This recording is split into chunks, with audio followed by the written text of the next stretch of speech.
Diligence is a precious possession, comparable to wisdom. It leads to prosperity and the enjoyment of one's labor. Proverbs 12:27. God-fearing man, calm your spirit now. If you are hearing these words, it is because God has planted you in a season of instruction, a time of clarity, direction, and inner rest. I am not here to burden you with yet another voice among many, but to speak with you as one who sits beside a king. And today, this king wants to tell you about a treasure that does not lose value over time, a possession that few truly seek, but one that completely transforms the life of anyone who embraces it. Diligence.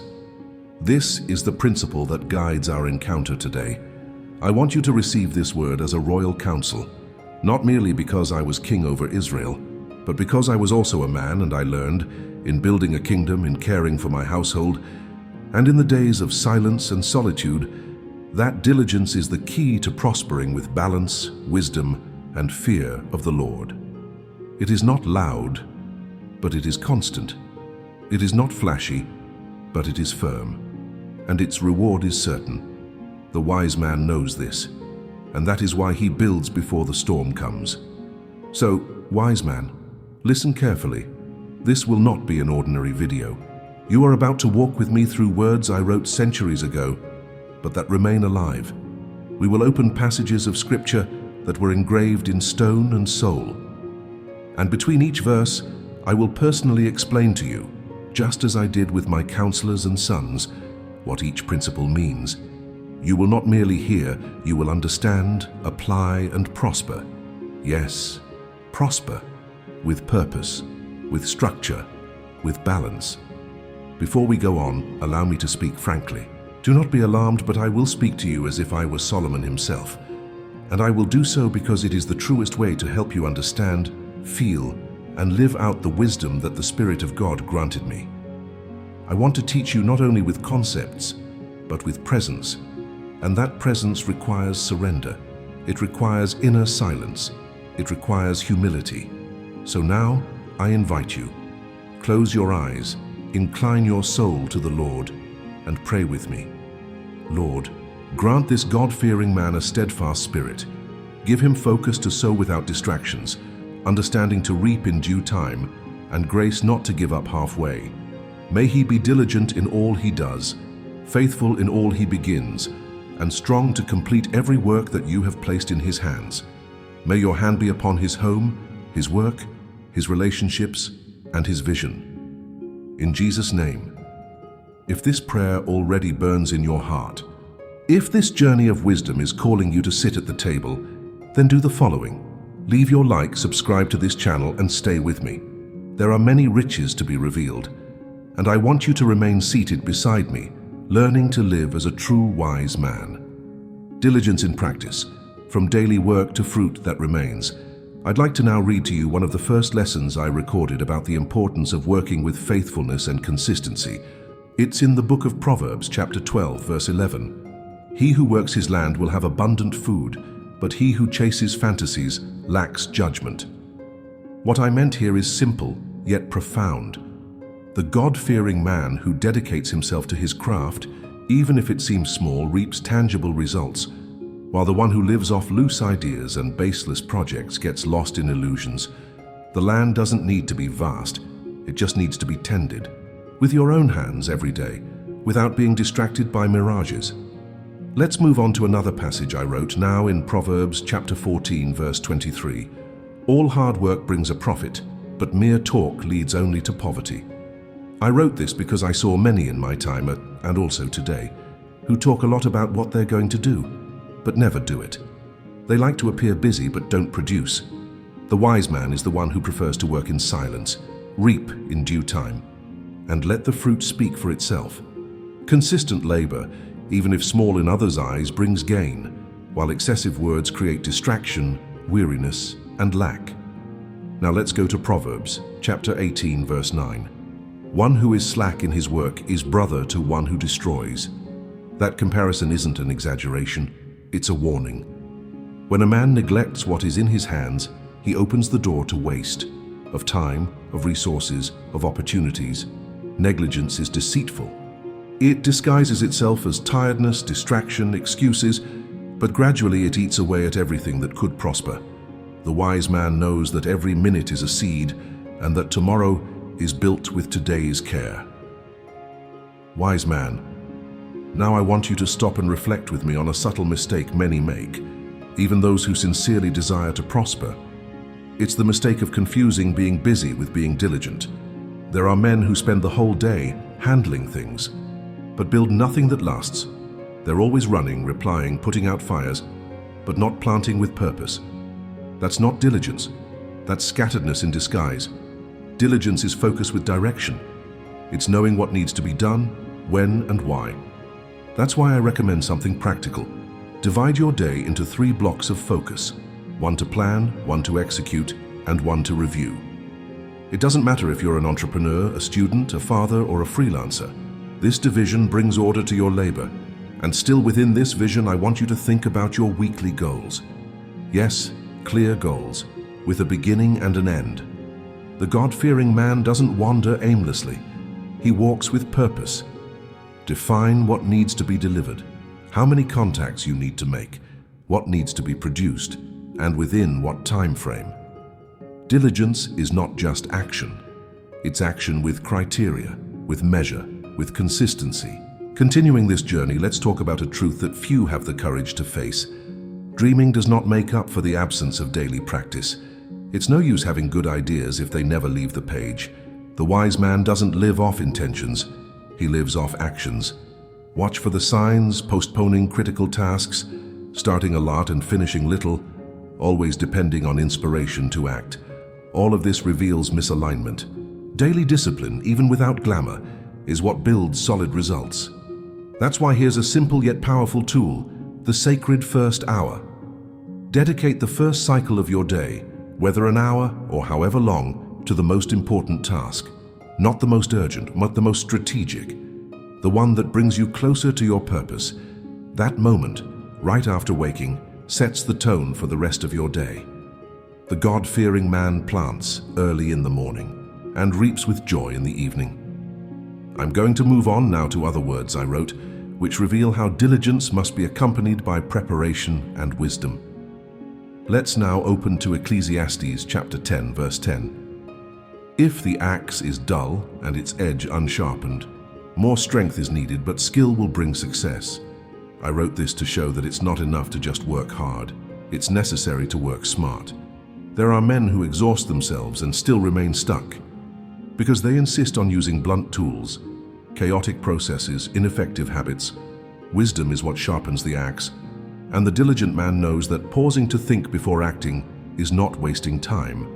It is preparation to win with less strain. Now, I want to show you a truth that completes this idea. Come with me to Ecclesiastes chapter 9, verse 11. I have seen something else under the sun. The race is not to the swift or the battle to the strong, but time and chance happen to them all. What I meant here is that life isn't just about speed or strength. There are invisible forces at work, divine timings established by God. That's why the wise man doesn't rush anxiously.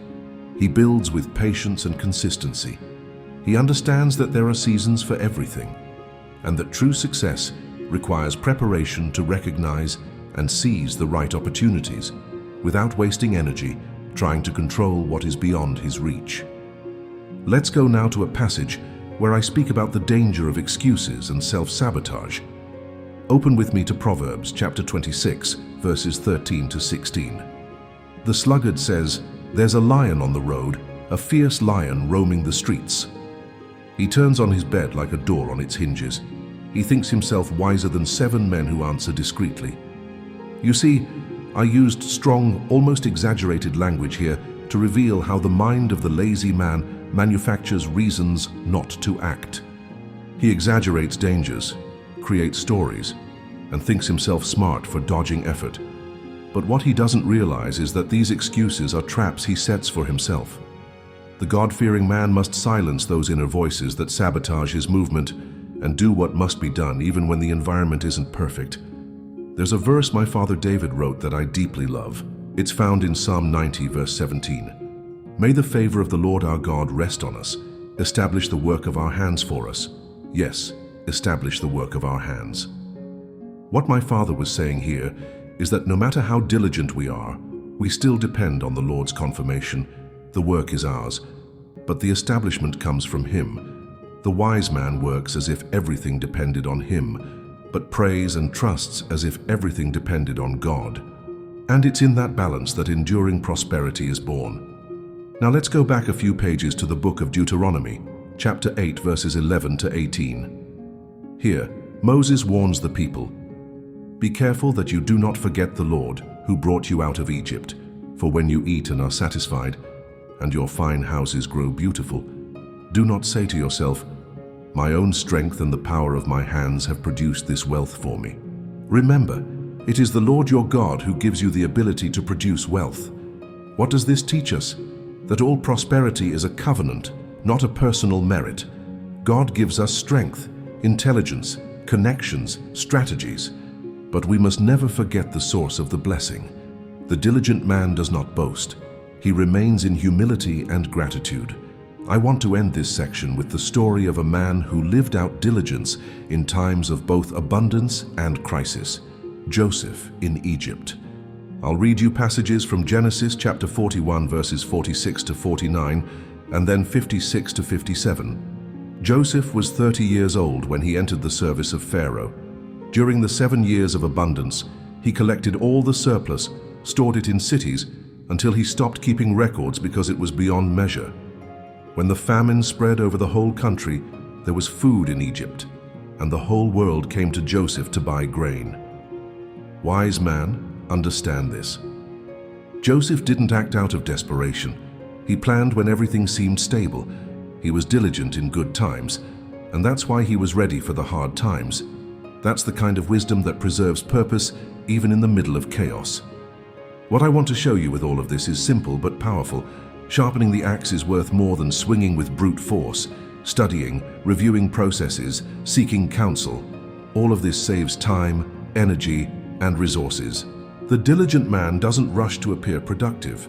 He prepares to be effective. So here's my recommendation. Choose one area of your work or business, and each week implement one simple improvement. Small, but one that sharpens the process.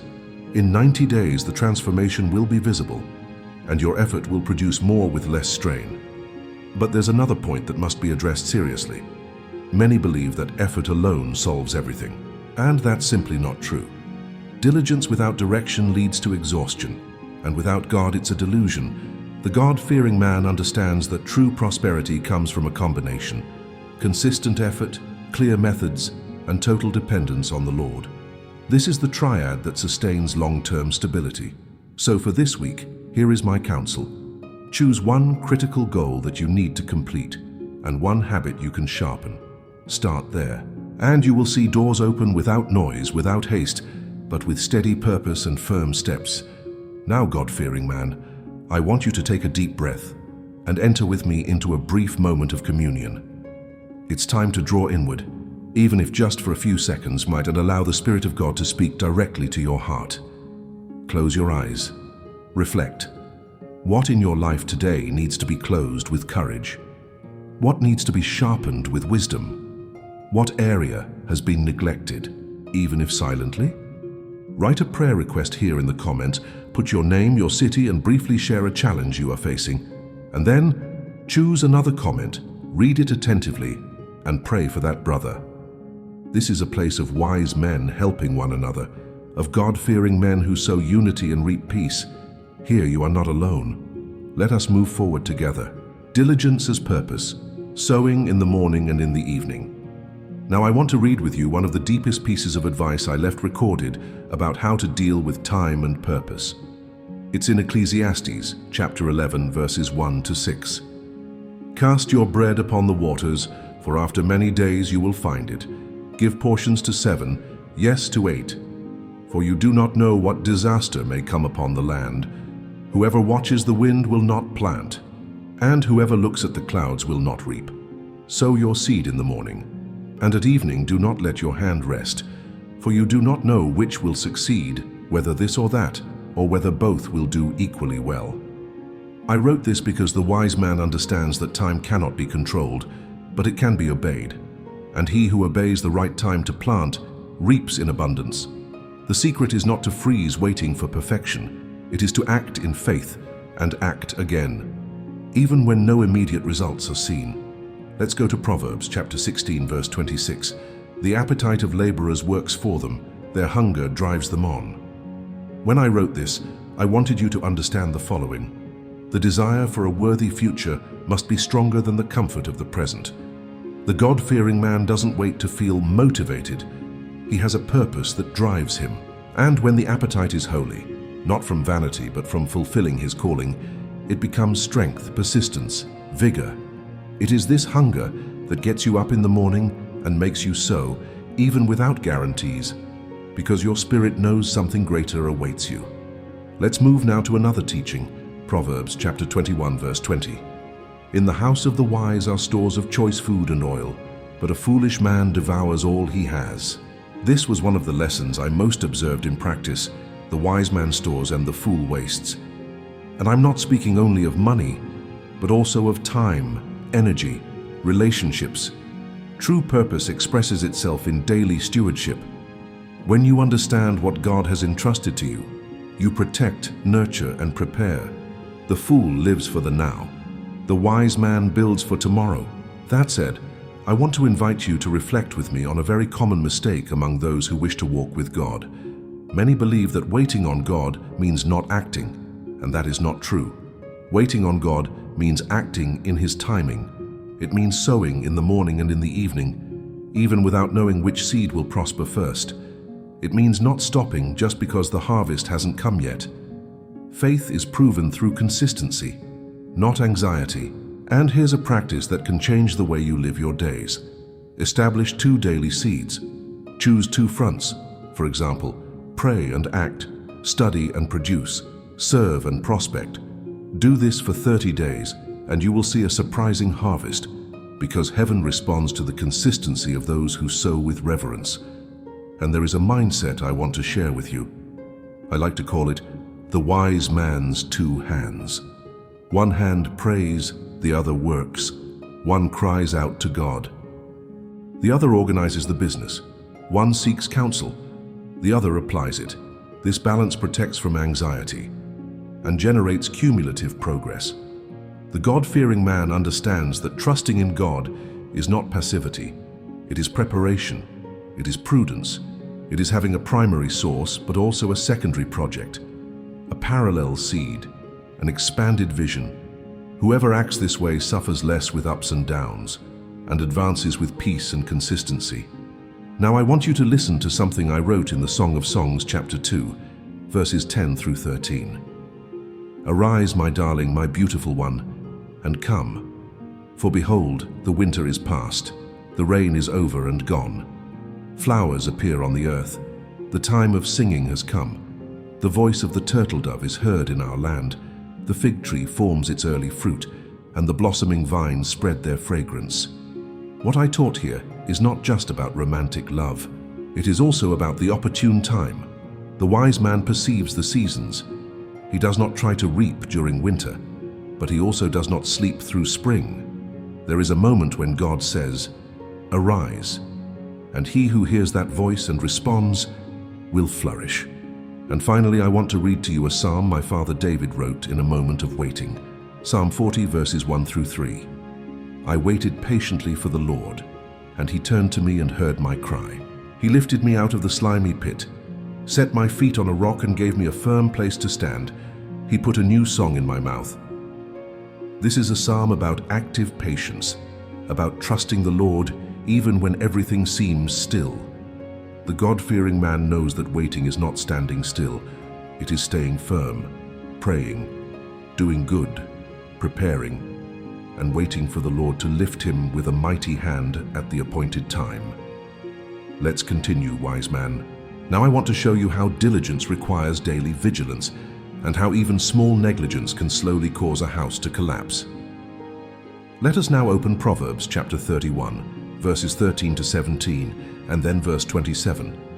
She selects wool and flax and works with eager hands. She is like the merchant ships, bringing her food from afar. She gets up while it is still night. She provides food for her family and portions for her female servants. She considers a field and buys it. Out of her earnings, she plants a vineyard. She sets about her work vigorously. Her arms are strong for her tasks. She watches over the affairs of her household and does not eat the bread of idleness. I wrote this passage to show that diligence has a face, a time, and a gesture. Notice how this woman was not merely careful. She was strategic, determined, and committed to every detail of her home and her work. Prosperity there did not come by chance, but by constant zeal, silent, almost invisible to hurried eyes, but powerful before God. Let's move on to Ecclesiastes chapter 10, verse 18. Through laziness, the rafters sag. Because of idle hands, the house leaks. When I wrote this, I was warning about a type of negligence that accumulates slowly, without alarm, but with serious consequences. A roof does not collapse all at once. It starts with a leak that is ignored, with a crack no one fixed. The God-fearing man must understand this. Where there is no diligence, there is erosion, and not just in the physical house, but in financial life, in relationships, in faith. The house you want to live in tomorrow must be cared for today. And now I want to read you a practical example of diligence in action. Let's go to Genesis chapter 24, verses 17 to 20. Rebekah ran to meet Abraham's servant, offered him water, and said, "I'll draw water for your camels too until they have had enough to drink." She ran back to the well to draw more water, and she did so. What strikes me here is not just the act of kindness, but the readiness, the generosity without calculation, and the effort to serve. This diligence in Rebekah wasn't a performance, it was an identity. And that's why she was chosen for something much greater. The wise man learns from this. Divine opportunities often come disguised as small tasks. There is another psalm by my father David that I want to remind you of now. Psalm 25, verses 4 and 5. "Show me your ways, Lord. Teach me your paths.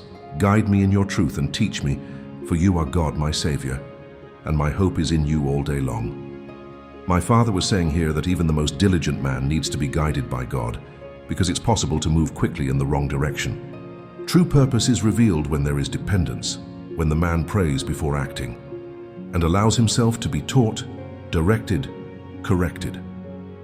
And now let's go to Proverbs chapter 4, verses 25 to 27. Let your eyes look straight ahead. Fix your gaze directly before you.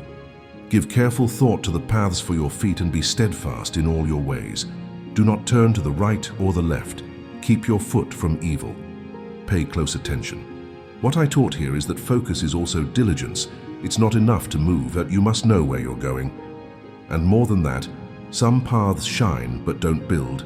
Some invitations enchant but distract. The God-fearing man keeps his eyes fixed on the Lord and his feet steady on what is right. What I want to highlight with all this is that purpose blossoms in a routine that watches, and that a house falls not by a single gigantic mistake, but by small, daily oversights. Diligence has form, time, and voice. It is made of conscious decisions, the choice not to postpone, to care for what God entrusted with fear and zeal. So, I want to recommend something very practical. Create a seasonal agenda, a bi-weekly or monthly organization. Write down what needs to be planted, what is already growing, and what it's time to harvest. This can transform how you live, take you out of confusion, and place you into a cycle of order, clarity, and purpose. And here is another powerful key. When routine protects purpose, the heart finds rest. It's not the result that brings peace, it's obedience, the faithful completion of daily tasks with reverence. That's why I suggest a simple bi-weekly checklist. Look at your finances. Are you saving or wasting? Observe your study. Are you sharpening or just repeating? Examine your relationships. Are you nurturing or just keeping appearances? And look at your devotion. Is it alive or dormant? If you are faithful in these small verification, your peace will no longer depend on circumstances, but on the clear conscience of someone who lives like a wise man before God. Diligence in relationships. Cultivating what God entrusted. Let us now open the book of Song of Songs, chapter 5, verses 2 to 6. I slept, but my heart was awake. Listen, my beloved is knocking. Open to me, my sister, my darling, my dove, my flawless one. My head is drenched with dew, my hair with the dampness of the night. I have taken off my robe. Must I put it on again? I have washed my feet. Must I soil them again? My beloved thrust his hand through the latch opening. My heart began to pound for him. I arose to open for my beloved, and my hands dripped with myrrh. But my beloved had left. He was gone. My heart sank at his departure. I looked for him, but did not find him. I called him, but he did not answer. I wrote this scene to teach something profound about relationships. There is a time to open the door, and it passes quickly. Sometimes the opportunity is right in front of us, but comfort, delay, or routine cause us to hesitate. And when we finally open, it is too late. The God-fearing man learns from this to be watchful of the timing in relationships, to not delay conversations, to not withhold gestures, to not let love grow cold through inaction. Now come with me to Proverbs chapter 17, verse 17. A friend loves at all times, and a brother is born for a time of adversity. What I meant to show here is that true covenant does not depend on good times. It is revealed in bad times. Constant friendship, persevering love, presence in difficult times. This is wisdom. This is the fear of the Lord. The wise man does not disappear when his brother suffers. He draws near. He does not merely declare loyalty. He lives loyalty. Now let me read to you Proverbs chapter 20, verse 6. Many claim to have unfailing love, but a faithful person who can find. When I wrote this, I was observing what is repeated among men. Many speak, few fulfill. Many promise, few stay. Diligence in relationships is not about words. It's about presence, about commitment, about staying even when leaving would be easier. The God-fearing man is found where others give up. He cultivates what God entrusted, even when it costs. With all this in mind, I want to tell you a small parable I created to illustrate what many live without realizing. A garden abandoned, weeds grow, flowers wither, the soil hardens. Not because it was attacked, but because it was forgotten.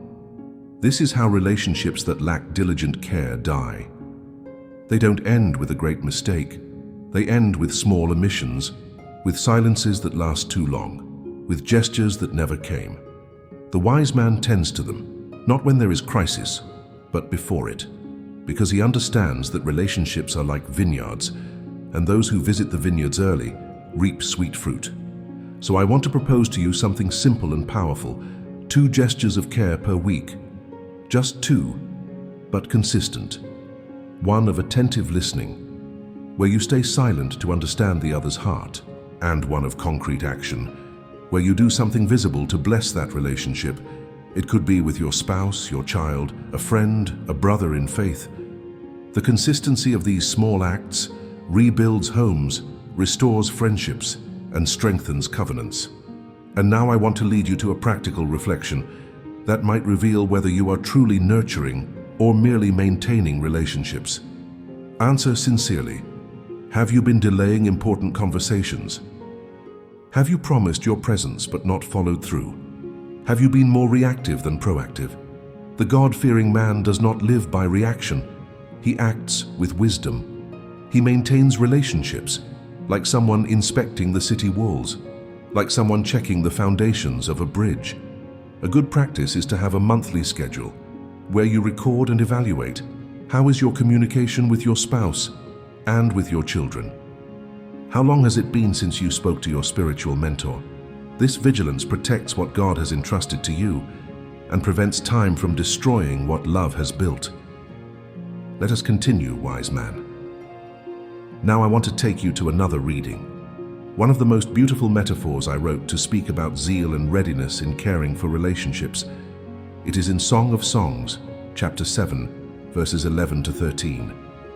Come, my beloved, let us go out into the field. Let us lodge in the villages. Let us rise early and go to the vineyards. Let us see if the vines have budded, if the blossoms have opened, if the pomegranates are in bloom. There I will give you my love. The mandrakes give off their fragrance. And at our gates are all kinds of excellent fruits, new and old, which I have laid up for you. What I meant to teach with this is that relationships require visitation, care, presence at the right time. The God-fearing man does not wait for a crisis to act. He anticipates, observes the signs, goes early to the vineyards of his home, his marriage, his family, and waters with words and actions what God has placed in his hands. And now let us go together to Proverbs chapter 3, verses 27 and 28. Do not withhold good from those to whom it is due. When it is in your power to act, do not say to your neighbor, "Go and come back tomorrow, and I will give it," when you already have it with you. See, this is relational diligence. It is responding at the right time. It is not withholding a gesture when it can heal, build, or restore. The wise man understands that there are blessings that only happen in the exact time, and that a delayed good can become a missed opportunity. Now let us turn to Ecclesiastes chapter 10, verses 12 to 14. The words of a wise man's mouth are gracious, but the lips of a fool consume him. The beginning of the words of his mouth is foolishness, and the end of his talk is wicked madness.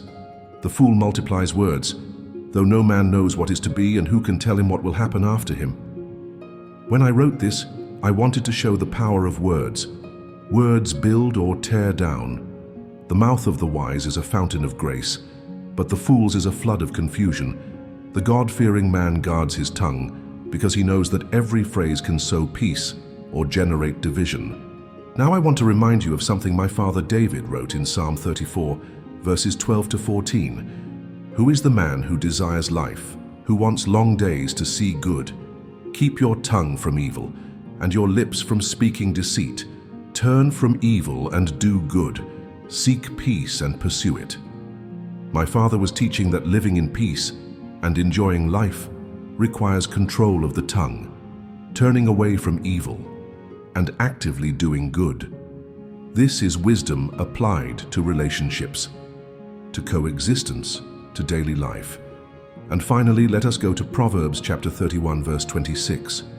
She opens her mouth with wisdom, and the teaching of kindness is on her tongue. She watches over the ways of her household and does not eat the bread of idleness. See, wisdom and kindness go hand in hand, and vigilance is not distrust. It is constant care. It is understanding that words must be chosen, that gestures must be intentional, that healthy relationships are not born by chance. The wise man speaks with purpose, acts with honor, and keeps his house standing through the constancy of his vigilance. That is why I tell you, the greatest mistake many men make today is trying to balance work and home without criteria and without a schedule. They work hard, but do not prioritize what really matters. They do a lot, but forget for whom they are doing it. The rule is simple, and it must be repeated until it becomes habit. First the alliances, then the tasks. If the bonds are weakened, the fruits sour, and work becomes a burden. The God-fearing man knows that the order of affections defines the blessing of effort. So I want you to remember this triad: presence, words, deeds. Diligence in relationships begins with time, strengthens with words full of grace, and manifests in concrete actions. That is why your practical commitment this week should be a conversation of alignment with someone important and a visible gesture of honor, something that shows that you understand the value of that bond and that you are willing to cultivate it with reverence and wisdom. Close your eyes now, God-fearing man, take a deep breath, and think of a bond that God has entrusted to you. Maybe it's your marriage, maybe a child, a friend, a brother in the faith, a mentor, or maybe someone you are tied to but haven't spoken with for a long time. Present that bond before the Lord, silently, with a sincere heart. Surrender to Him what feels heavy, what needs healing, what has been forgotten. And if you wish, write that person's name, your city or state, and a specific prayer request in the comments. But don't just write. Pray for another name you find there. This is how communion strengthens. Bonds are renewed, and diligence becomes living intercession. A blessing in enjoying the fruit of your own effort. Diligence is a precious good, of value comparable to wisdom itself.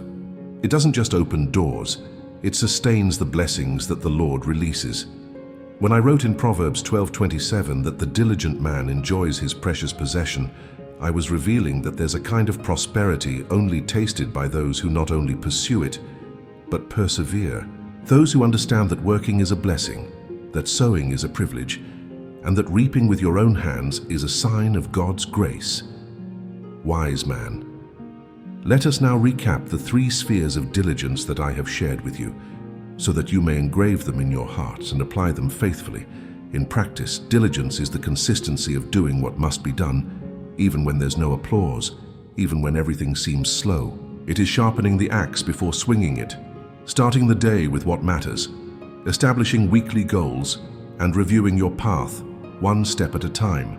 In purpose, diligence is sowing on more than one front, obeying the seasons, diversifying with wisdom, not hiding behind a spiritual waiting without movement.